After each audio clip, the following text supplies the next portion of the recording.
I want to just welcome and all our panelists and participants to this session on digitization of trade. The pursuit of opportunities in international markets, including the search for compelling opportunities to engage in cross-border trade, has been a part of the fabric of commerce for thousands of years. Even relatively modern mechanics, aimed at enabling the flow of trade, including financing and risk mitigation instruments like documentary letters of credit, have a history that dates back hundreds of years. Trade is enabled through well-established practices and mechanisms, some very paper and process intensive, and others displaying a striking longevity of usage and acceptance. Over the last few years, the government of India has accorded high priority to reform measures aimed at simplifying and re-engineering business processes related to trade, with the underlying goal of enhancing the competitiveness of Indian exporters as well as importers in the global market. Working as facilitators and not as regulators, the authorities have been introducing reform initiatives largely revolving around simplification, modernization, harmonization, and automation of processes and procedures. These measures aim to create an efficient, transparent, risk-based, coordinated, and technology-driven trading ecosystem in the country. The implementation of WTO State Facilitation Agreement, the TFA, from February 2017, has also provided further momentum to the trade facilitation endeavor by mandating introduction of measures to expedite the movement, release, and clearance of goods, and promoting effective cooperation between the authorities of the trading partners. Thanks to these efforts, India's performance in India's ranking in the trade across borders indicators of the Doing Business report of the World Bank has improved substantially from 146 in 2017 to 68 in 2020. This achievement is an outcome of rigorous legislative, administrative, and infrastructure reforms for moving towards a seamless and paperless trading regime. Added to this, the COVID-19 crisis has pushed businesses across sectors to change the way they operated. And most of the business were impacted by these difficult times, leading to delays in the overall operations, the work from home, the lockdown, the documentation not getting completed. All of that became a challenge for a smooth process in trade financing. And many financial technology solutions and firms have come up during this period, providing solutions which have made our lives more easier and simple.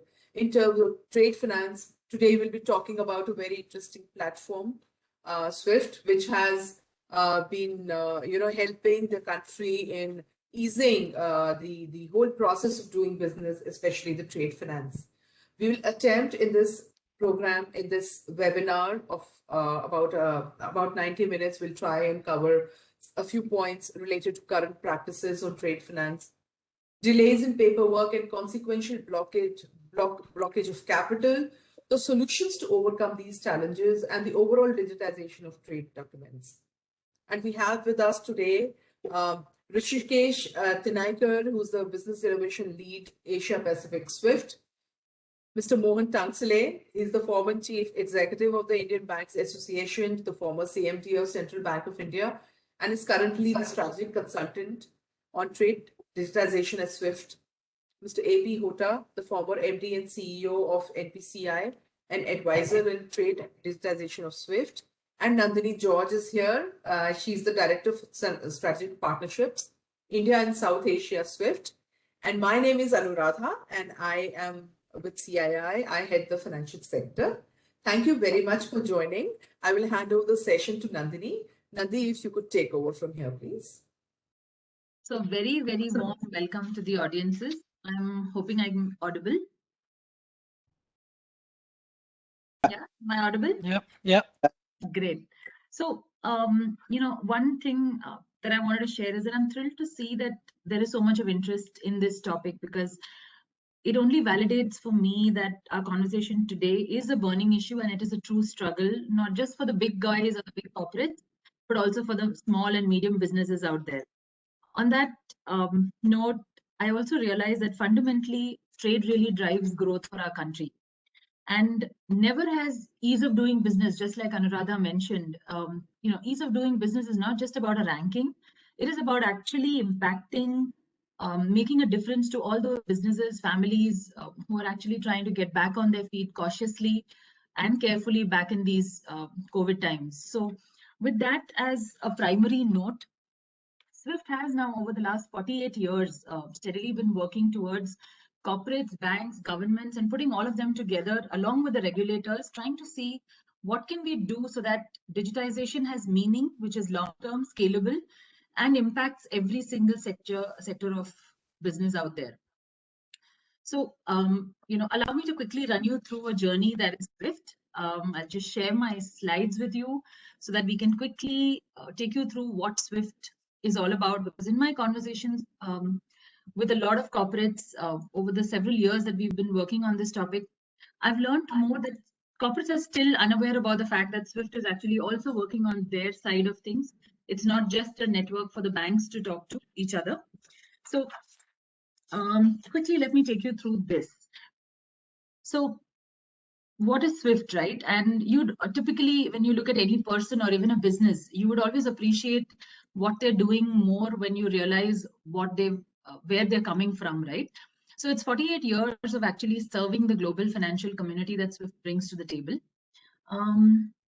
If you imagine how maybe an Italy and a Japan were doing trade with each other in 1973, you will realize that it was an unstructured conversation. There were language barriers possibly, and even cultural connotations that may have to have been considered then. So with that in mind, a single common language, a digital language, an electronic conversation is what SWIFT came up with. And how did this happen, right? So security, resilience, and reliability were the foundations of the agenda of the creation of SWIFT. So how did this all come together? The G10 central banks came together and they said, look, we need to create something which is an interbank financial telecommunication. And with that was the birth of SWIFT. An extended oversight was created with all of these countries, which included the Reserve Bank of India as well in 2012. So thus creating interbank financial telecommunication, which became a worldwide messaging interface for banks across the world.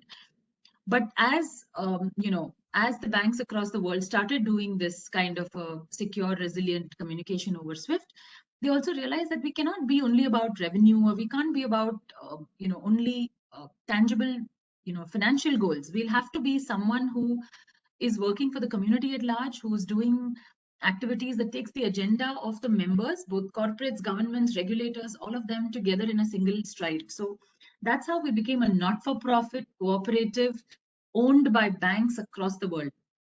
So if you look at it, we have 11,000 plus financial institutions, corporates in over 212 countries on board with us. And the whole goal has been to maintain a standard, simple language to facilitate communication. So standardization has been the goal. And corporates join this journey very strongly because the goal has been to create end-to-end digitization, right? Not silos, not just banks, but to create end-to-end straight-through processing. And we today have almost 100,000 plus corporates on board. Almost 50% of them are from the Fortune 500, which is a considerably large base of corporates who see the value of being part of SWIFT. And not to mention that if you look at it, we also have the small and the mid segments actively on our platform, leveraging digitization for an end-to-end, paperless scenario for themselves. And while this is not, and like I said earlier as well, this is a growing community. This is an agenda that is driven by members on it. So even the kind of solutions that SWIFT comes up with is actually driven by the members on the platform. So on that note, a lot of times people ask us, what about SWIFT in India? Do you have SWIFT in India? Of course, the RBI invited SWIFT to come and provide its services in India, and SWIFT did come in with almost all those 48 plus years of experience come in with infrastructure, which is and licenses which were brought in by SWIFT Global. What I like the most here is that the systems and processes that SWIFT Global has put in place are so resilient and robust that we have 2,000 plus employees globally. And every 3 days, we have almost 88 trillion dollars passing through our system, which is the world's GDP going through our systems every 3 days. So that's how resilient the systems are. And in India, SWIFT is a JV with these 11 banks that you can see. And the chairman for SWIFT India is Arundhati Bhattacharya. I'm open to any questions if there are, but otherwise we'll move forward and maybe I can take you through what I've learned to be some of the top priorities that corporates are chasing and make this conversation a little more relevant for the audience out there. So this is what we're trying to do. These are the top 4 priorities that corporates are chasing today. And this comes from years of conversations and learning that I've had with my conversations with the CFOs of some of the leading companies. Number 1, they're trying to build a foundation. It's not always about what we can do tomorrow. It's about what can we do today to build strength in our internal systems. Can we build systems that are future-proof? These are some of the typical questions that come up. How do we build longer-term efficiencies on the products and systems that we already have? Can we do things which are not silos? Can we have some visibility into the longer-term perspective that regulators may have? So that's another aspect that comes up. How do we speed up business outcomes so that the time taken to get a job done is a little faster and a less manually intensive for my teams? And finally, how do we manage costs better in this changing landscapes? Because landscapes are constantly changing. How do I manage my cost in these scenarios? With changing technologies, regulations, what do I do best? And me and Rishi have been on tremendous number of calls. Tansile sir has also been with us on several calls with leading corporates. These are some very classic problems that they have stated, which will resonate very honestly, even with the audience sitting here. Tedious reconciliation of multiple bank statements coming in different formats from different banks. The time and the cost involved in integration with your ERP systems and then integrating those into your banks, updating your backend systems to match the backend updates of the banks, not really having clear cash visibility of your bank positions. A lot of corporates also talk about the fact that they have to actually get FX confirmations manually signed even during these times for a confirmation to their banks. Finally, from a fraud prevention point of view, with COVID, a lot of banks and corporates have created their own kind of stopgap arrangements, which are open to fraud. And how do we prevent those is one of the things that they would like to talk about as part of process efficiency. And then obviously tracking your cross-border payments. So if I have transferred money to a cross-border destination, when will my vendor actually get the money is a question that we keep hearing. All in all, it's about, can we manage all of our banking relationships faster, easier, with lesser integrations, lesser technical glitches? Can we swap between banks faster, interoperate between them better? And can we have all of our flows, right, from trade, payments, cash, all of that from one single window? So these have been the top agendas, and the recent one that we see the most now is, can we go paperless on trade? Because these are huge bundles of papers taking tremendous amounts of time in the system, and this can actually be digitally done because the bank-to-bank tech got digital. So that's what SWIFT is serving the community with today. Today, if a corporate is handling all of their payments, whether it's a host-to-host or through internet banking or even calling their banks, they can move to a system which is connecting all their banks through a single SWIFT interface. So all that the corporate does is connect his ERP into the SWIFT interface, and he connects into his banks. And coming back finally to, what does SWIFT India work on the trade front? Because that is the agenda to today's call. While clearing and settlement, as well as even financial messaging, have a clear, there are enough players in the market. It's already a well-oiled machinery on that front. Trade finance continues to be a gray zone with a lot of area for improvement. And that's where we've been focused, especially under the aegis of the IBA, that is the Indian Banks Association. And on this note, I'd like to quickly start our discussion more as an interaction and a question-answer based kind of conversation today. So my first question would go out to Tansile sir. Sir, am I? Yeah. Yeah. Okay. Just give me 1 second. Yeah. So a lot of an observation that I've had, and I'd like to just quickly check with you as well, is a lot of corporates today, use the buzzwords on digital transformation. And when we have more meaningful conversations and we do a deep dive with these corporates is when we realize that they have limited banking visibility. They have even lesser visibility on possible frameworks on the regulatory side. So they are working in silos. Do you have what would be a possible better way for corporates to build better synergies and transparency at their end? Okay, thank you. Good afternoon, and let me at the outset sincerely thank Anuradha, representing the CII, and all the participants and all my colleagues on the panel for discussion. Nandini, I am tempted to tell the audience on the kind of a credibility which SWIFT for a cross-border has been enjoying.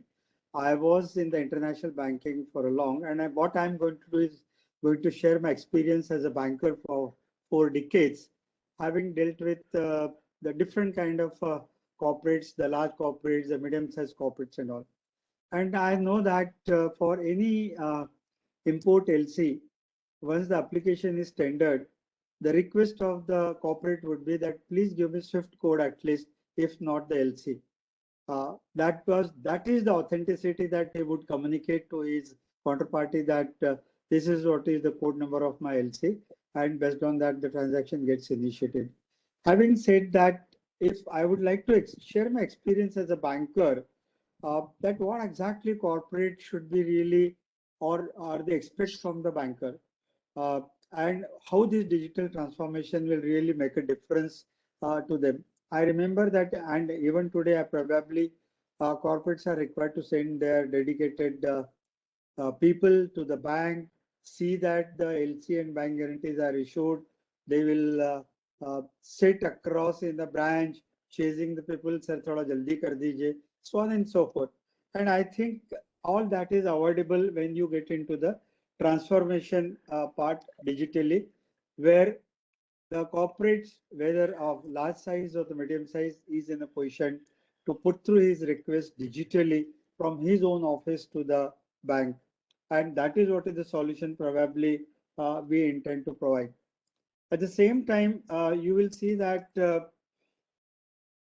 bank guarantee and letter of credit, which are the main instruments of the trade finance, they entail a lot of importance from the perspective of trust and the credibility, because we have seen good number of frauds happening around the forged documents on the bank guarantee or the LC, and thus it is very essential that we address this trust and credibility part, so that the transaction between the supplier and the buyer, the beneficiaries, it goes very smooth and there is a real confidence level.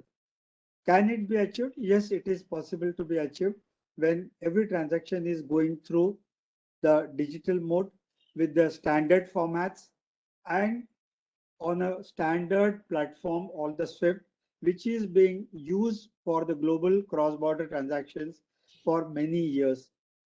And when it is so credible for the cross-border, the same standards and same thing has been built up by the SWIFT India jointly with the 11 promoter banks, guided by the Indian Bank Association.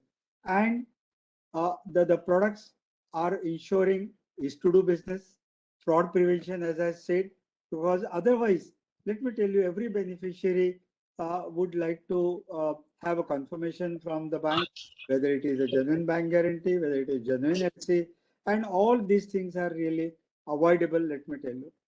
Now, further, I would like to add, when it comes to the digitization of the trade finance, let's talk of a product of a bank guarantee. Now, in a bank guarantee product, which contains about 8 to 10 pages of the typed item, you have to type it on the non-judicial stamp paper or have it stamped in the current scenario, have a stamp paper affixed to it. Whether all that can be digitized? Yes, all that is possible, has been digitized by the SWIFT India on their product. And today, a bank can issue a digital bank guarantee, stamp it digitally and push it forward. I mean, that is the kind of expectation which a corporate has, and we from the Swift India platform are in a position to meet with. On a bank guarantee, let me tell you, storage is the biggest challenge, particularly with those PSUs or the agencies like customs and all, or even the corporates, those who are having the large number of suppliers. Uh, they have to maintain large number of bank guarantees, not only physical storage, but the MIS part of it. And a lot of external efforts are required to be done. So all those can also be issued through this. And thus, the digitization is the answer to the expectation of the corporate that whether the banking industry can deliver this. I think I can say with authority, and my subsequent speakers will add to it, that yes, bank guarantee transaction can be done digitally end to end, right from a request for issuance to the discharge invocation or digital invocation of the bank guarantee. Coming to the letter of credit part, which is again a very, very important, whether for domestic or cross border. Let me tell you that right from again the issuance part, the real problem is that of the discounting of the letter of credit, where as a corporate, can I send all my documents after supplying the material to the bank digitally, which bank will present to the LC issuing bank digitally, which LC issuing bank will present to the buyer digitally to accept the documents digitally. Yes, all that is possible. All that has been ensured through the digitization efforts by the Swift India, supported by the banking, the working group from the promoter banks, supported by the Indian Banks Association. I think with all these efforts of the digitization, the another initiative which has been taken is that when you have to do the LC discounting, the most important document is a transport document. Can it be digitized? Yes, we have given the recommendation to the Government of India that now every transaction entails generation of the e-way bill, which has got the details of the supplier, buyer, and the logistic, that is the transporter. And if this document itself can be really transformed into a transport document and is given the characteristics of the motor lorry receipt or the railway receipt, probably everything is digitized, and it's possible that entire trade finance activity can be done digitally end to end, that is initiated by the corporate and terminated at the corporate level. This will really add a huge operational efficiency to the whole operations. Today, I know that when you are dealing with these instruments physically, it takes from 1 day to 7 days for really completing the whole cycle of arranging the bank guarantee or arranging the LC or all transactions. But all this can be shrunk to few hours through this. And this operational efficiency will optimize the cost. It will ensure better cash management and cash flows, and will encourage more and more transactions, which will be done through the trade finance instruments routed to the bank, and which eventually will add to the growth of the economy. I think this is what is the strength of the transformation of a digital transformation of the trade finance. I think that is what is from my end, Nandini. I am sure the corporates will be excited that they can do it everything digitally. So, Tansili sir, you're absolutely right. In fact, it resonates even with one of the conversations I had with an oil PSU that talked about how they're building storage efficiencies for all those paper documents with huge vaults which are fire safe but were not water safe. So they lost signatures on some of the documents. So the problem faced is really real. But I think, you know, and what you said is it's exactly up the line of many of the conversations that I'm having with the corporates, even that they would like to see something that's end to end, right? That they are able to ask for an issuance to their bank, and their bank is able to pass that through directly to the ultimate beneficiary without any manual intervention. Everything, you know, in their ERPs of both the sender and the receiver. So that is a great. That will be a great value from the conversations I've had with my finance leaders.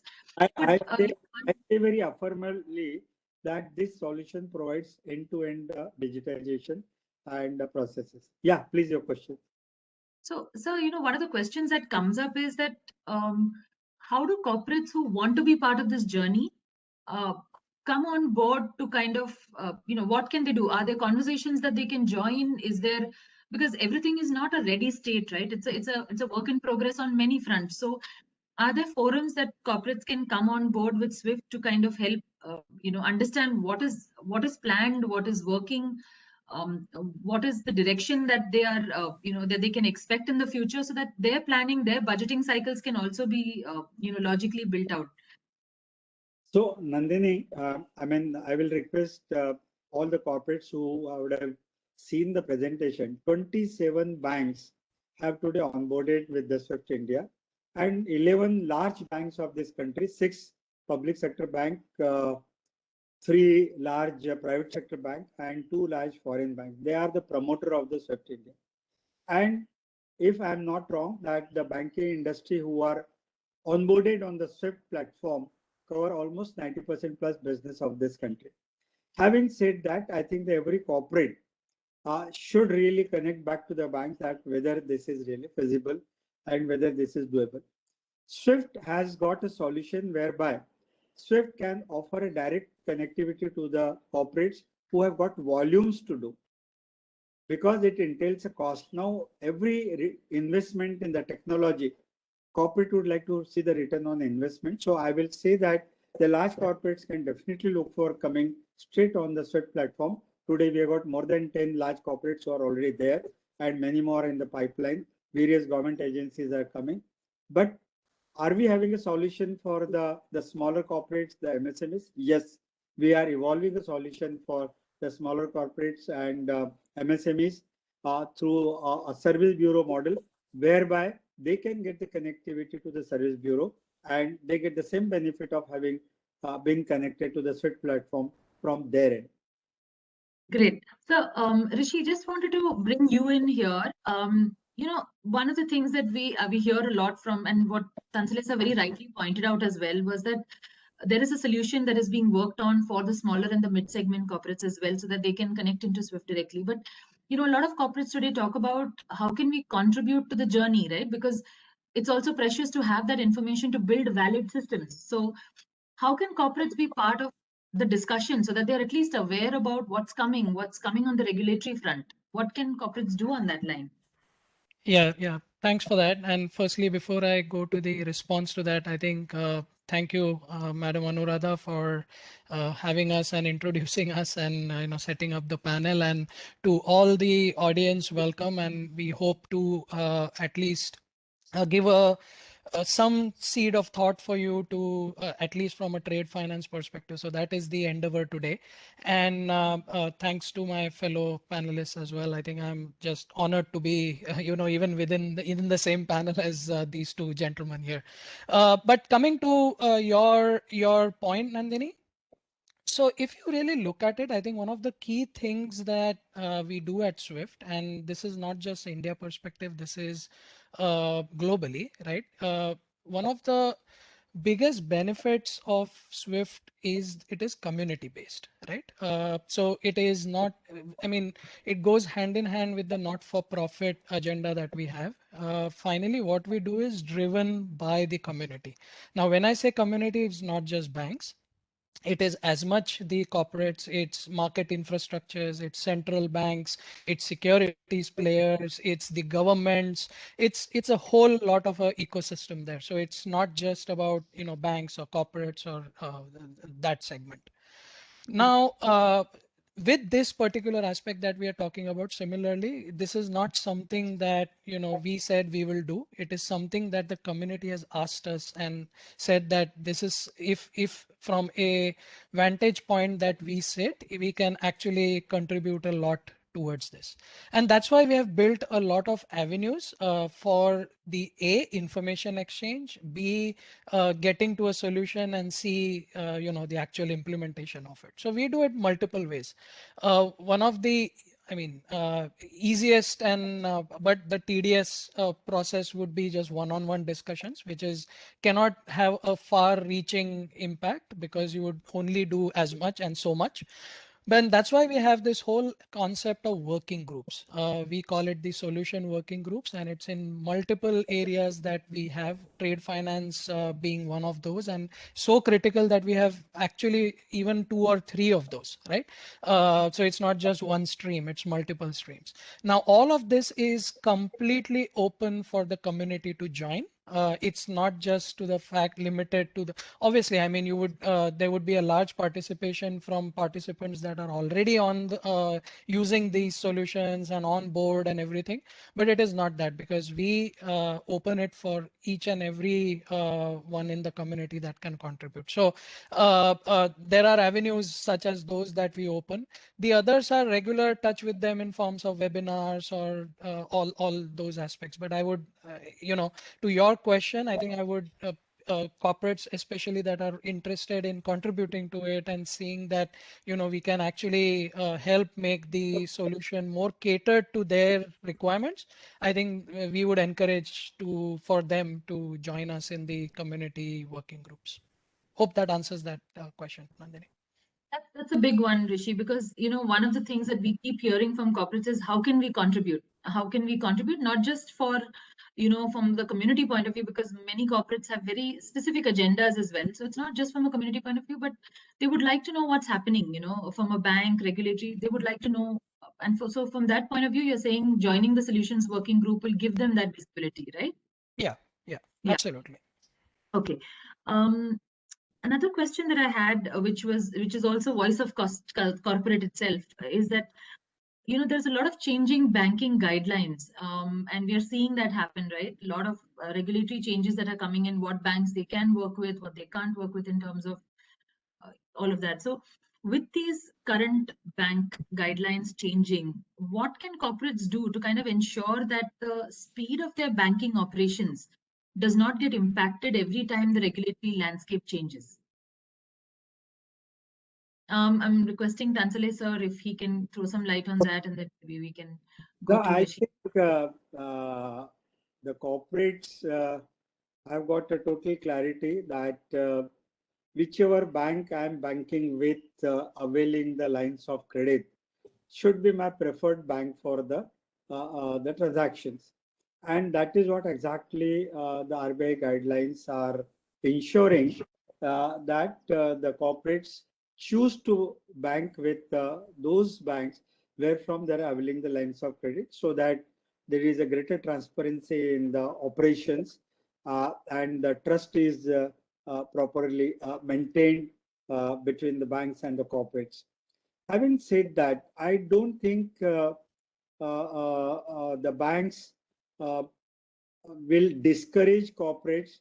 You have seen that the Reserve Bank of India has been extending the timelines for the strict implementation and giving the leeway to see that if there is a definite compulsion to a corporate to operate with a bank with whom they do not have the operations, what is that is all about. And if the lending banks really agree with that okay, this is how we'll monitor, probably Reserve Bank is keeping some room for some kind of exceptions. And I think the Indian Bank Association has also worked on this, but then it cannot be allowed lock, stock and barrel as it used to be in good old days. Yeah, and I think Tansale sir makes a valid point from the business and regulatory aspect. I think I would come in from a completely different angle here. More from, I would say, from a corporate's perspective, their investments in servicing some of these relationships, right? And when it comes to pure, let's say, technology or some of that aspects behind that. I think it is all the more critical that corporates start to think about reducing that risk in that sense, right? Of if today a relationship is existing, tomorrow does not, or there is some change in those aspects, or for even that matter, keeping it open for any kind of relationship as the ecosystem and environment is changing. Now, when you talk about that in the current context, yes, all the regulatory aspect, business aspect, all that are valid and completely taken. But the key aspect sometimes also boils down to technology, because there are significant investments done in these individual relationships that are being serviced. And then the whole aspect of, okay, should I move, should I not? Because this cost in itself is also a huge cost. And in that sense, the standardization really comes in, because if you are standardizing a lot of the communication, lot of this business aspects of things, and you are also providing a platform, if there were a platform that is agnostic to the counterparty, I think that in itself, the corporates then have a better, I think, comfort with that aspect of risk. And that's where Swift plays a role.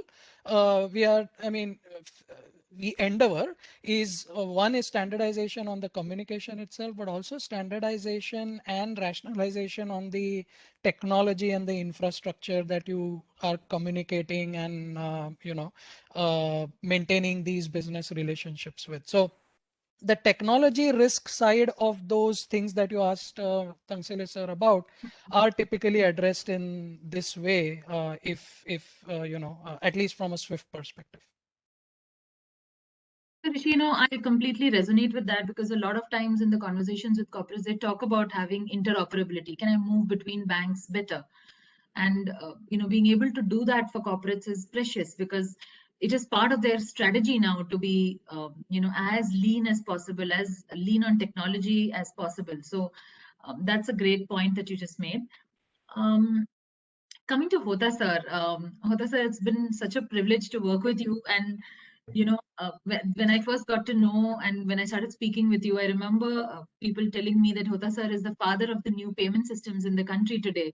So it's been an honor. And with UPI becoming this monster that it has become, and monster of mass adoption, I would say it's led way ahead of anyone's imagination, actually. And people never thought that this could ever be real. And nobody really saw this coming at us the way you brought it in, right? So, and it's also now a topic of global study, if you look at it. But now you are also working on building the similar ecosystems on trade digitization. And the question that I want to ask you is, do you see this as a real possibility to actually build it end to end as seamless as we are imagining it? At the outset, thanks a lot, Anuradha, for inviting me and my colleagues, advisory team member Tangsile Saab and Rishi Nandini, to this discussion. In fact, technology has impacted all aspects of life, and we see it in action. It has impacted our own life. We see the way we interact with any kind of institutions outside, and so is the case with the corporate bodies. You yourself can corporate bodies here in the audience, they would have seen in their own institution, they would have seen the journey of adoption of technology. And in their interaction with the banks also, they would have seen how the banks are also improving their technology and adopting new methodologies for reaching out to the customers. One of the areas, difficult areas, which is still in paper form and where there is substantial scope for improvement, is the trade finance. Many large banks have already gone in their banks. They have developed the trade finance packages, and they ask their corporate bodies to log on to the trade finance portal or internet banking and do a host of activities. But still then, in some area in the trade finance documentation, there is still a requirement that the corporate bodies would make a request and the banks would have to issue those documents. These LCs and BGs still in paper form, and the movement is in paper form. Despite Information Technology Act way back in 2000 and series of reforms and a large number of rationalization activities, this has not been done. This was engaging the attention of the banks, and the banks have got a body which takes care of the interest of all the banks called Indian Banks Association. So when the global ranking of ease of doing business came, and the bankers were also asked to work out what all they can really do for ease of doing business, they identified this rationalization or digitization of trade as one of the areas. And even CIA, in their submission to the government, when Arun Jaitley was there in 2016-17 onwards, CIA has been following up with the government of India also, how the trade aspects can be digitized so that the corporates can benefit by way of exchanging the documents with the banking system and with their other counterparts in digital form. So in 2018, Indian Banks Association set up a working group, because if this has to be digitized, all the banks come together and they must have an approach, a unified approach as to how they can do so. So the working group was formed. In working group a working group identified within the trade digitization area that bank guarantee. This bank guarantees are 100% in paper-based thing. Survey and research was done, and from the SWIFT side, SWIFT was drafted by the banking community to looking at the expertise of SWIFT in standardizing the way the communication will take place, because that is the expertise of SWIFT, standardizing the business communication between the entities and between the corporates and the banks, banks to banks. Once it is standardized and a common language is used, because which is the fundamental for digitization. The bank guarantee digitization was talked about, and it was all the banks suggested. So far as the international bank guarantee is concerned, it is today 100% in digital form. The banks really issue the bank guarantee, it is goods, and the other party abroad, they receives in the digital form. So why not for the domestic bank guarantees? Domestic bank guarantees should also get digitized. Nothing, no big deal, because it is already the banks are used to. For domestic bank guarantee, we found that there is for domestic bank guarantee, stamp duty would have to be. And in the stamp duty, again is a state government subject. The stamp duty, the certificate would be obtained only in physical form. You can pay digital thanks to great progress in the payment system technology. But with the bank guarantee, the e-stamping, the stamping certificate that has to be attached, that was a barrier. So that must be resolved. This is one. And there is an area of e-way bill, how to leverage the e-way bill, how to really the transport document can be digitized. A lot of work has already been done, possibly as if time permits, we can discuss, but today's focus being this. So the bank guarantee. So bank guarantee, then we checked what are the regulatory guidelines. The Reserve Bank was approached. Reserve Bank was said that we should digitize. Reserve Bank said, good idea. Let the IBA create the operating procedure which all banks would adopt to do this thing. Then we found, okay, so that phase was also done. About 11-12 committee meetings were held. It was standardized. SWIFT messaging system, which is there globally, would be slightly tailored to suit the requirement of the domestic market.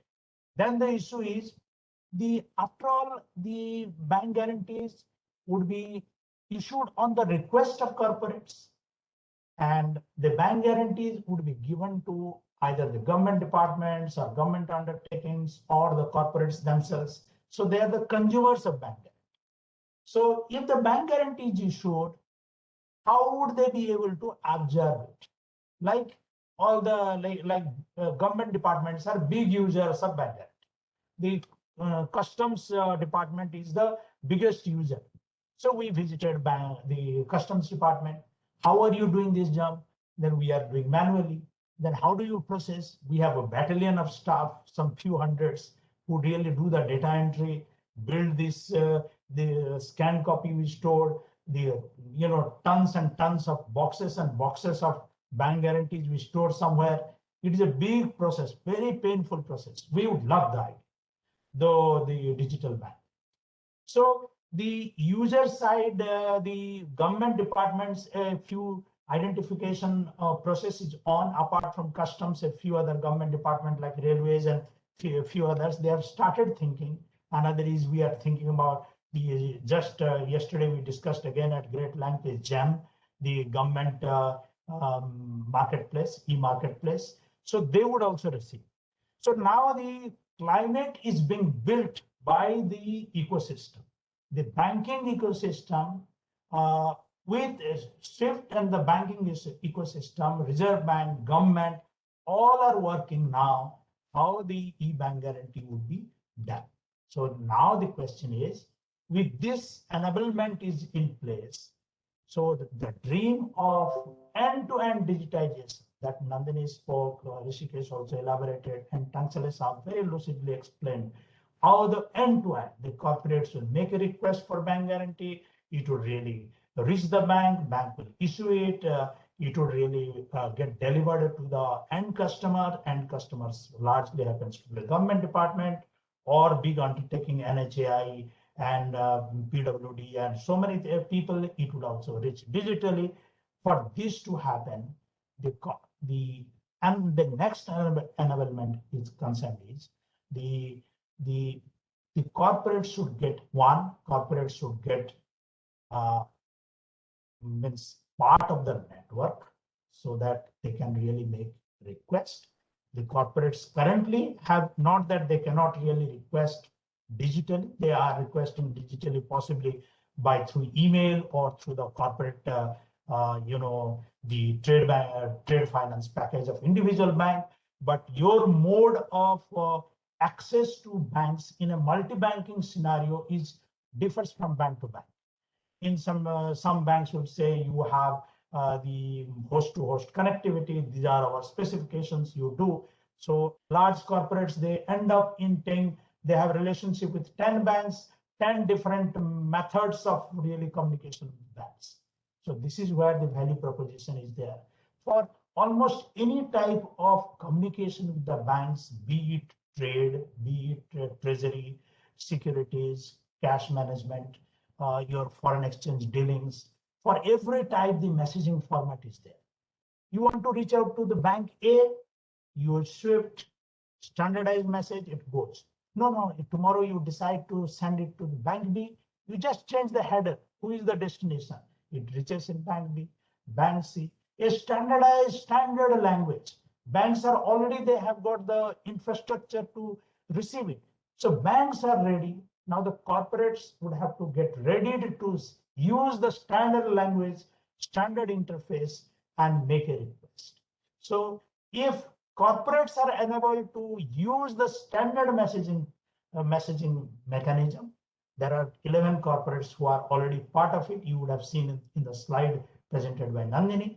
But in our country, like others, with a country which is growing, maybe many of you in the audience might have a lot of global relationship, lot of trade going on. All of you can join. If you find it costly, as explained by Rishi and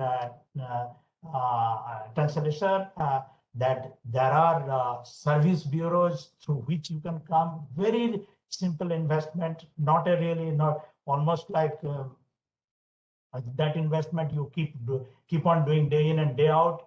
So you can reach out in a standardized platform in a global language, and it is considered to be the most secure. The reputation, as Tangshalesa indicated right at the beginning, how the credibility and the trust of the SWIFT system is globally used. GDP, world GDP turns a few times in a week. on the SWIFT platform. So the best of things are there. Now you have to really see how you can really leverage this thing. So IBA is working through a forum of interbank forum through the working group. SWIFT is an implementation partner of the working group. Everything is happening through the approval process of the regulator, which is Reserve Bank of India, and also the frequent consultation with Government of India. So all and also the different kind of industry bodies like CII and others that we are being frequently discussed with.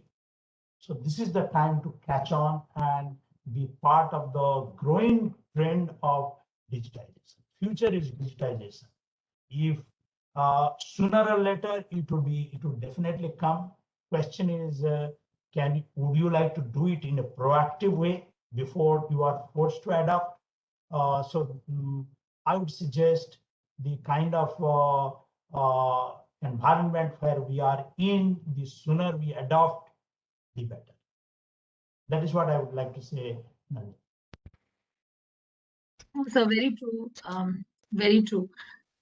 In that line, so one of the things that I want to ask the panel is actually a lot of business leaders are focused on this change, but it's not just a technological change, right? It's also a people change in their organization. So, to be able to build and deploy scalable systems, people will have to change and accept this and move away from the inertia that they face today. Are there any pieces of advice that both the sirs or even Rishi may share from?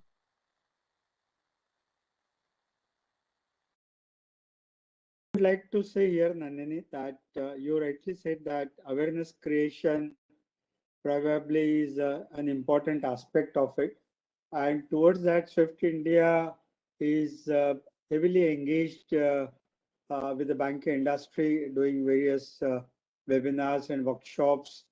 Not only that, there is an annual event which SWIFT has been doing before the pandemic, where we used to have the industry participation of not less than 300 to 400 corporates.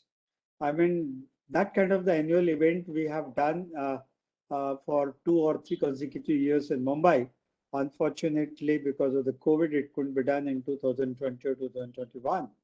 So one is that while the banking industry is sensitized, again, the corporate world, thanks to the forums like CII, FICCI, or any other industrial forum, where they would like us, we engage with them and we communicate through them. And we'll be too happy if the corporate suggests that, well, we have this forum, like industry specific forum. We'll be too happy to go to an industry specific forum and address the things. So it's purely on how exactly the demand get created. But having said that, I have a firm opinion that a day will be there when you will have no choice but to get into digitization mode only. Today, all of us have accepted many such things in the country which are happening manually or which are on paper are happening only digitally. So it is better that we prepare, and every digitization adds to the cost efficiency, operational efficiency, and adds a lot of trust and credibility to the whole transaction. And thus, I feel that we'll be very, very happy to engage with the corporate world wherever they want us in whatever way for the sector specific groups or anything. We'll be too happy to do that. Sir, it's extremely motivating because you come from 30 years of banking background and you've actually built the rails of the tried and tested processes. But when I see you advocating change so aggressively, it's extremely motivating, and I must say that. And that kind of brings me to my last leg of the bit of conversation that we're having today, which is, what the things that we're doing in India are one leg of everything, right? But there is also a global best practice that is tried, tested, implemented, and adopted at scale. Which Rishi, I'd like to bring you in on this because you are in the helm of all of that, and you're leading the business innovations teams for SWIFT globally. you have visibility to this piece, and I wanted to ask you whether if you could give us an idea of what is this changing landscape on trade globally, and how do we see that kind of translating here in India? If not now, in the longer run, what do we see? Yeah. And I think some of what I'm going to talk about that could have a few pointers into your earlier questions as well. So I'll try to cover those, my comments on those as well. But having said that, I think when we look at trade globally, and I have had the good fortune of being involved with the India trade as well as with the some aspects of what we are doing or just generally challenges. I think the challenges are similar, right? It's just about the evolution stage at which every country or every corridor might be in, right? Those challenges are a paper, which we are very, very clear about. I think if you look at it globally, there's almost 4 billion worth of paper that gets transported just Yeah. because of trade every year, right? That's exchange with trading partners on an average, right? Uh, and actually only about a third of this is exchanged digitally, right? And this figure could differ again, like I said, in the countries. Now, when we talk about both the sirs talked about the bank guarantee portion in India, that's completely paper, right? So there are nuances to this, but on an average, if you look at it, that's the problem. Now, when you talk about paper, it has multiple issues, right? A is obviously the apparent ones, like your storage that you'll need to go with that, the risk of manual, so the operational inefficiencies that go with this paper exchange, and the subsequent fraud element that might come in, because the moment that you talk about paper and the moment that you say that someone can actually tamper and do some fraudulent activity, so that's the common trend that you see globally, right? Move to digitization, which both sirs said. But one of the key things that happened as a lacuna of that thing was exposed during the COVID pandemic, right? Because there is exchange of papers, suddenly there is lockdown, you are not able to exchange those papers, and that's why trade just comes to a halt, right? I mean, obviously I'm oversimplifying things. There is obviously that whole goods exchange and all that is all there, but I'm talking about just the documentation and the process behind operationalizing of a trade that goes in comes to a halt, right? And that's where you now currently see that digitization is left, right, center, right? That's the trend that you see globally as well as in India. But when you talk about, and obviously before I get into that aspect, but and on the other aspect, on how do I build solutions and secure my infrastructure in such a way that I'm able to prevent fraud in that extreme case, right? Now, when you look at it from paper moving to digital, technology wise, it's a simple solution, right? It's no rocket science behind how can I get paper into a digital form. There are various ways, as simple as create a PDF and that becomes a digital copy, right? But that in itself is only a temporary solution, because what you want is also the end to your earlier question of what is the vision, right? The vision is that there is absolutely no paper, but in such a way that it improves the lives of all the participants that are involved. So when I say just PDF, that does not improve the life of anybody, right? What improves the life of corporates, banks, or whoever, right, in the chain is if we are able to make their operational life easier by not having to look at the document, enter something, and or in the next set of communication will be on an email, then reconciliation, back and forth, etc. That's the vision of create a platform that is multidimensional, has multiple use cases to support, not just from a trade finance but also these value added services, and at the end of the day make it so easy and integrable to the end users that it just becomes a click of a button for all these processes, right? So that's the eventual goal, but that can happen through digitization, right? Now, when we talk about paper moving to all of this, like I said, technology is simple. I mean, you can do all of that. What is critical is the legal framework behind all of this, right? When you say paper needs to go into digital, there has to be appropriate commensurate legal framework to support that. And what has happened globally and what we are trying to change in India, or work towards at least, is that the legal frameworks are antiquated, right? They do not match the pace of technology change that comes in to support all of these activities. And that's where we are completely focused on to Tangsare sir and Hota sir both said that we have solutions that we are trying to get into digital, but one of the key constituents is the government, is the legal aspect of it, which we are working on and have made great progress on that. Same thing applies even in global. Actually, the UN Commission for International Trade Law, they recently shared, there's a very a common one global law called as the UN Model Law and Electronic Transferable Records. It's called MLETR. It's a milliliter. It's what's it acronym for it, and it's basically to help unblock all these barriers, right? By making the laws that support it, right? And now over a period of time, a lot of countries have now moved forward with it. Bahrain was already there, Singapore, Abu Dhabi. We have the G7 recently that said that we want to move towards that, and that has a snowball effect, right? Because the moment you have countries taking that, and I'm talking purely cross-border, but when a law changes, that has to have a change to the domestic law as well, right? Because both those are dependent on that particular law, right? So that is the trend, I think, Nandini. I think moreover on the trade side, you will see that how do I get to digitization, but in a making sure that, like I said, in a easy integrable and not just a simple way. The second aspect of it is what we were talking about is, so that happens. Now, how do I enable all of this, right? So that's where the whole cost efficiency or side of things comes in, right? And that's the second angle to it. How do I invest in the right solutions and the right supporting infrastructures to make all of this happen? And that's where the trend is, that so many different projects are coming up. Every day you hear about something or the other being done on trade finance.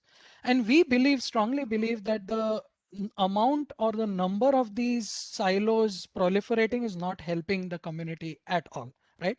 What helps the community is convergence of all of these solutions into one platform. And that's what I mean, again, I say that we sit at a vantage point when it comes, at least with the banks and some ecosystem players.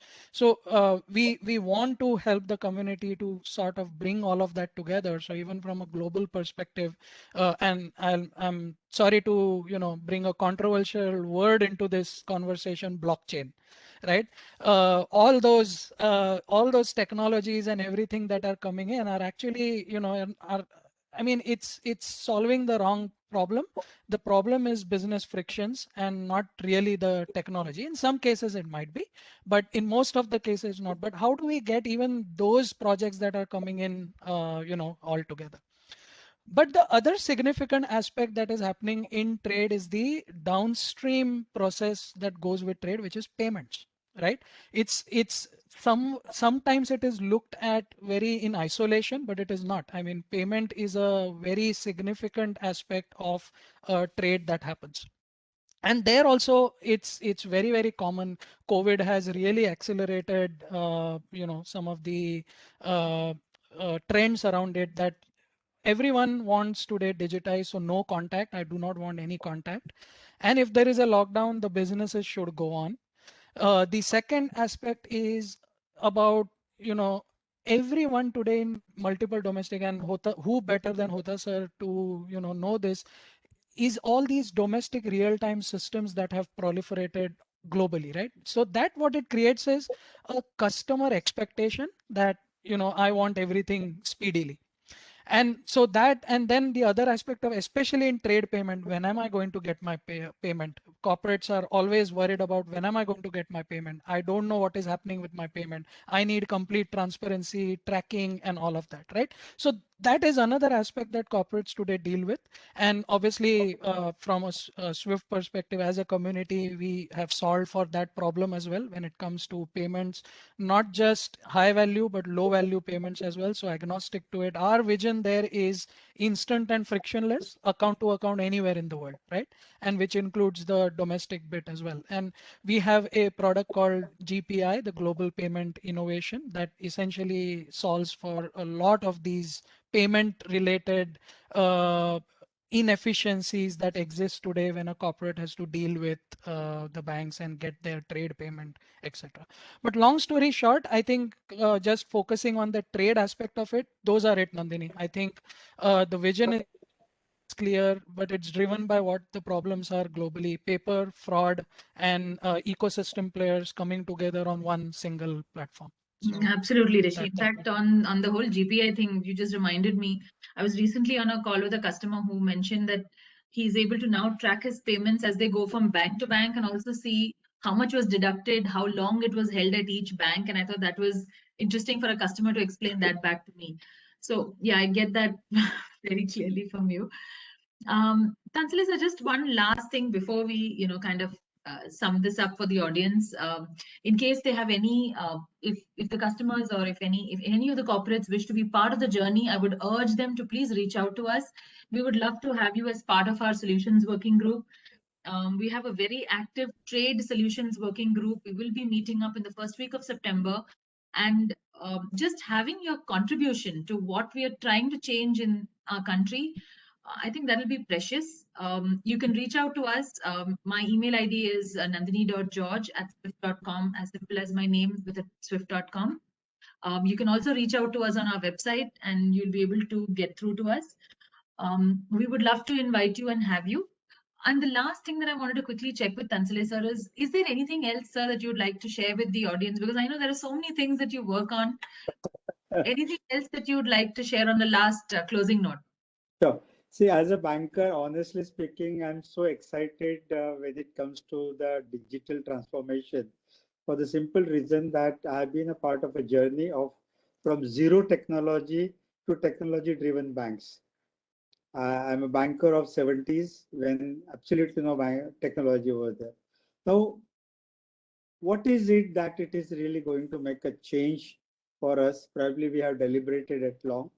And today, I think the essence of the business is that, can I do it yesterday, if not today? I mean, if I'm able to have my cash flows, see, let me tell you, trade finance, why through the banking channel? Because people would like to see that instead of going on 30 days credit or 90 days credit, can I have cash flow today? Yes, you can have it, provided you are using these trade finance solutions which are available and which can create a lot of trust and credibility. That is the biggest point, that can I have my cash in as of yesterday, if not today or tomorrow. And that cash economy is a multiplier, if having a multiplier effect, and it helps a lot. Now, I'll give a simple example of an invoice discounting, which is happening on the trades platform, which has been created. I was at the helm in the IBA when it came into being, where the invoices of the MSMEs are getting discounted if the supplies are to the big corporates. Who gets the benefit? Big corporate is happy because his acceptance is as good as cash to pay all the due date. MSME is happy. Now the problem with this kind of a thing is that whether everybody can be done, whether every corporate is there, probably not. I think still long way to go. But then can we give a solution? Probably we have a solution on invoice validation, e-way bill validation, and unfortunately, despite total digitization of the GST processes, the frauds are happening, particularly for claiming the input credits, the fraudulent invoices are getting generated, and maybe in the process, some of my corporates will suffer also. And thus, you have a wonderful product of the SWIFT, which is on the invoice verification, that whichever invoice which you want to get discounted, the banks will verify, and thus there is authenticity. See, ultimately, lending is a matter of trust, and how you create a trust, build a trust through using the technology. I think that makes all the difference. That is the one thing which I would like to wanted to add. On the GPI side, which Rishi has added, I think it's a wonderful product which should be really bankers have started using, but corporates can also look at. Because let me tell you that today the banking industry can operate only in the 3-4 major currencies globally. And for that, you have your Nostro accounts only in 3-4 major financial centers. But you have businesses all where. Now, if I do have to do business in Africa and my transactions are happening with some African countries in Namibia, my transactions go through New York on the dollar side. Now, how if I am not able to track it properly, if I'm not able to track the charges which are getting levied, I think I'm in a slightly world, and I have come across as a banker a situation where my corporates are desperate. Sir, mera paisa kahan pe hai? Can you please help me in finding out and making queries and all that? So I think GPI is a good product there. So I very strongly appeal the CII that having given this opportunity, kindly invite as many problems which corporate world feels that can be addressed by this community of the bankers along with the SWIFT. We'll really welcome it and we'll address it collectively. Nevertheless, if you got some question answer to be addressed right away, Nandini, we don't mind if at all maybe 3-4 questions can be taken. So, Tansila, so we have a few questions that are coming in from the audience. So the first one that I can see is Mr. Sanjay Luthra. He's asked, with the increase in cyber crimes, how safe would digital platforms be for keeping such important trade documents? And what are the specific steps that have been adopted by SWIFT for this? Great. I think Rishi should address it. Yeah, sure. I think that is a very valid concern. And like I said, from the aspect of resiliency and security of SWIFT, that has always been there. But to the pertinent point of safeguarding it a lot more, we have done multiple things around it. So we have a whole customer security program that is a mandatory program that is run for all the constituents of SWIFT on the network, and it is a multilateral program. So it is as simple as steps to safeguard your infrastructure, suggestions, recommendations on how certain transactions should happen, should not happen. And not only that, but a self attestation is actually done and submitted. So we have a tool as part of the program, which is viewable by all the regulatory authorities and all the major constituents that want to look at it and are authorized to look at it. From that perspective, I think it is we have all the best practices. There are mandatory controls. There are some controls that are suggestive controls. It's up to the community, but those mandatory ones basically make sure that the community as a whole, because it's not just important that you are safeguarded, it's how important how much your counterparty is safeguarded as well, right? So it's up to the community. So that's one of the things. Apart from that, we have multiple tools around these aspects as well, which essentially as simple as making sure and giving analytics type of a solution which says that, oh, is there some different type of transactions that have happened over my infrastructure on the network? If at all, you can build your own controls to stop such payments, right? Not only that, because of our global payment innovation, the GPI product, and knowing where a payment is, we have given the ability to stop and recall a payment as well. So if at all there are those aspects of from a payment side, and as I said, from a trade perspective, when it comes to documents, document holding, making sure that they are all safeguarded, it's all encompassing program which supports and complements our secure and resilient network that is already there, right? So I would just like to supplement Nandini what Rishi has said. Post few frauds which happened in 2017 in the banking industry, the first thing which happened is Swift Global decided to have this customer security forum where certain mandatory compliances were initiated. And I'm very happy to tell the corporate world that today probably 90% of the banking industry is totally complied with. The basic was that integration of the core banking with the Swift that has been achieved everywhere. If it is not, then Swift does not entertain them as a client at all.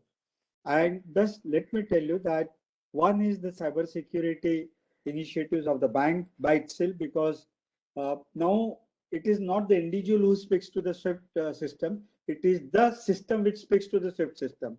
That is, the core banking speaks to the Swift. And that is how probably all these issues have got addressed. If Hota sir would like to add anything because of technology. Sir, You are absolutely right, sir. Security is definitely a very key point, and that is the reason that for last 2 years or so, series of meetings are being held and we are addressing the questions of the government, of the different kind of different constituents, and giving the words of assurance that how lot of work is being done at the Reserve Bank level also to see that how the SWIFT network, which is so critical for the banking industry, are taken care by banks themselves with the control practices, and the CSP program, means security program that SWIFT brought out, that has become most of them, of the 30 points, almost 28, 27 points have become part of Reserve Bank's circular. Reserve Bank itself is monitoring. You would have seen the press releases given by RBI whenever there is a violation. The banks are being penalized, and monetary penalty is being given. So banks are also extremely cautious to see that their security program is absolutely tight. SWIFT itself is being supervised by the central banks like Reserve Bank of 10 countries, and there are associated countries also. They also participate. So to see that such a critical infrastructure is secured, adequate care is being taken by the government and the regulators in all the countries, and particularly in India, highly regulated. Nothing can, no new thing can happen without the approval of Reserve Bank of India.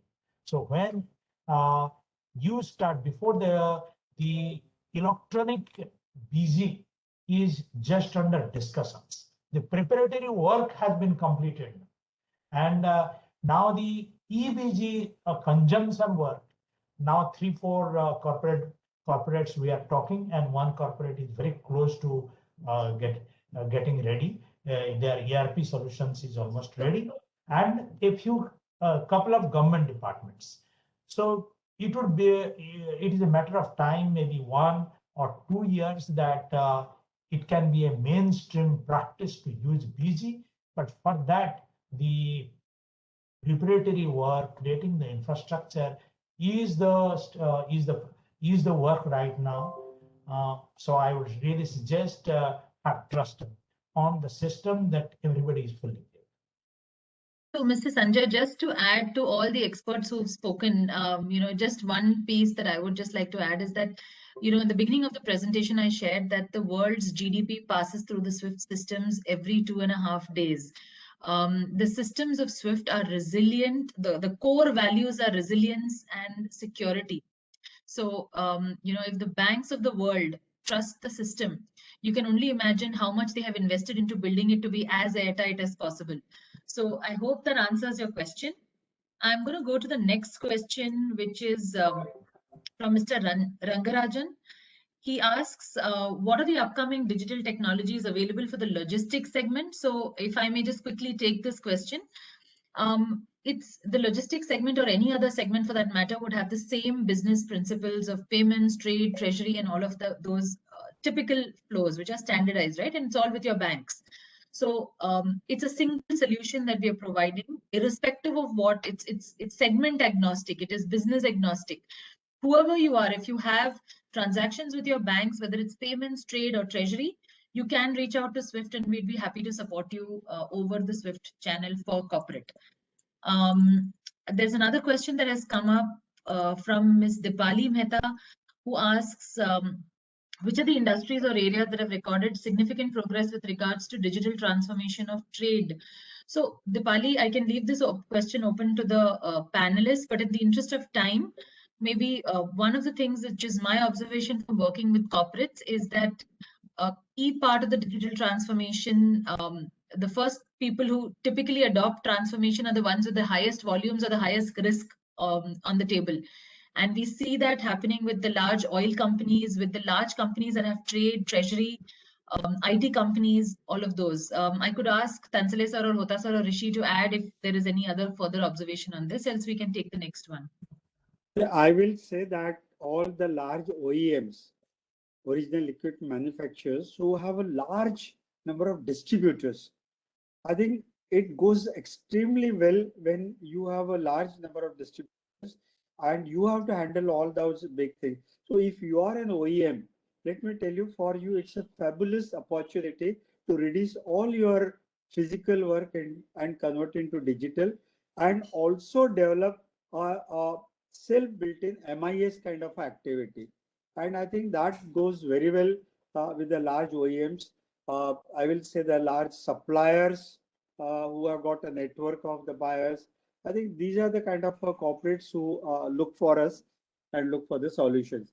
Having said that, I will say that whether it is a big corporate or small corporate, X sector, Y sector, all those who are having the transactions through the letter of credit or using a bank guarantee or invoice discounting, this product is available for all of them, irrespective of the size and sector.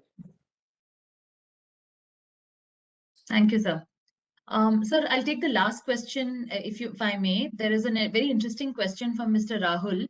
He says, while paperless and digitization is an advanced concept, reading these documents is an important aspect of carrying out business. How does an old school business practitioner change the habit of going through every paper? That was an interesting question. I think I will like to answer it, and I will request Mr. Hota to supplement it. In order to see that, let's talk of a bank guarantee. It may be a 10-page document. If I make a sense as a banker, even when I issue a bank guarantee, maybe I may be reading 5 important paragraphs or 10 important parameters which are required to be verified by me, whereby my liability, I am undertaking the liability. Now, let me tell you, if you are a beneficiary of a bank guarantee, or if you are asking a bank to issue, what you should know that what kind of financial commitments you are getting into. Not that you don't have to read everything, but can you read those primary things? And that is what we have tried to capture in our digitized standard format of a bank guarantee, which you call a metadata. I think I'll leave it here and ask Mr. Hota to please take it forward. Sir, I would say the old practitioners have also a very methodical approach of processing, and their methodical approach is also almost like technology. They may be reading a 20-page paper document, but as Tansale sir said, they are with their experience. They know very well that the first paragraph is a legal language of hereby the President of India, da da da da da da. If you read, so nobody reads that. He says and whichever the banks have also over a period of time, they are although it is in a descriptive form, many of the documents are prepared. One that is important, either they will be in italics, they will be bold, or they are in such a part which is prominently visible. So you can say that thought process, old practitioners' process, has been now translated into technology. And that is what this is one. The second is the benefits are tangible. Now the benefits have not been shown as yet. So if there are a lot of transactions and lot of things would have to be done, they would like speed and the processing and everything. The old thought process, I'm not saying that it is gone. The old thought processes in a new light with a higher volume is required. You just see our country's GDP, we are planning from 2.8 billion or a trillion, 3 trillion to 5 trillion. And sometime by 2030, another 10 trillion. If we, this kind of really vision that we have, the kind of transactions which will boom, unless they are processed digitally, how would it be possible? You can really, the old practice wisdom will go, but get translated in technology. So I suppose having the digital platform is a way, it is an inevitable journey. Well, it is a matter of time. Sooner we do, the better. The organization who would like to really win the battle and be in competition, they would like to reduce the cost of processing. They would. They also expect just in time. The way the just in time, supply of material or delivery of material we are used to in materials management. In financial management, the CFO is also concerned in just in time how he can manage money. So this is a part of the vision of the CFO and the CEOs to really have just in time. We can just in time, you click and the money goes. You click and so many things happen. Even when I say click, it does not mean that instant everything. It has its own time. From 5 days, really bringing it down to 1 day or 1 hour, it is a great achievement. And that journey would be inevitable. That is what I would say. So, sir, in the interest of time, we have just 4 minutes left. So, to quickly wrap this up, and I wanted to thank everybody, and I just wanted to also acknowledge that analogy that you just took, to Mr. Rahul's question, which was that the old school is brilliant, and what technology does is mirror the old school, but faster, more efficient, and it just does exactly that, but just in a more faster, more efficient way. So, I think with that, I'd like to quickly sum this up. Thank you everybody for your attendance. We do wish to be a community-driven agenda, and we want you to be part of that agenda that we're driving in the country today. A lot needs to be done, and while people can always say that we'd like to see this and that change in our country, we'd like you to please be part of that change that we're trying to drive right now. Look forward to seeing mails from you. I'd be happy to share out invites for the next solutions working group. It meets in the first week of September on trade digitization specifically, and we would love to see you there. So please do write into us. There are many more questions coming in, but I think you will have my email ID, which will be shared. I'll share it on the group here, or maybe I can share it with the team at CII and you can access that. Team CII can suggest how to do that, but please do write into us. We'd love to answer your questions. Thank you very much. Rishi, anything that you'd like to say as a closing note, or Anuradha ma'am, would you like to say something? Please, Anuradha ma'am, I'll leave it to you. Last words. Thank you so much. I think this discussion was very, very informative for me also. While I was thinking that trade, simplifying processes for trade, and especially when we're talking about ease of doing business and trade finance, a lot has to do with bottlenecks related to physical papers, movement from one place to another. But what I got to understand today is more than just the physical movement of papers, and therefore probably the last question that came from Rahul was very, very interestingly, of course, answered by Mr. Hota and Mr. Tansale. But I think the main thing that here, what's the key takeaway for me, and maybe for many of us who do not really know the whole ecosystem, is all about the security. The security of data, that is very, very important. The transparency, that has become a key word today, and is very important for me also as a customer. And also the fact that, cross-border transaction, not just for goods and services, but for payments, becomes so much more unencumbered with using a process like going through a process like SWIFT, where the transparency and security is the key thing that the whole thing is based on, rather than a physical transactions. For me as a customer, probably that would be more important and more motivating than maybe signing a paper. I don't really mind signing a couple of papers here and there, but of course I don't sign the kind of papers that traders do. But I think that would be one of the things that is my key takeaway, and I'm sure there are more to come, and we'll be very happy to be working with SWIFT closely on how to move this whole agenda of trade finance further in terms of making business, doing business easier in India, and how we can help the corporates and our members to get more access to information and to services through these channels. I really thank everybody for joining this program. Thank you all the panelists, Mr. Tansale, Mr. Hota, Rishikesh. Thank you so much. Thank you. Thank you Thank so you, much. everybody. Have a great day. Be safe. Thank you. Thanks. Stay safe. Bye. Bye-bye. Thank you.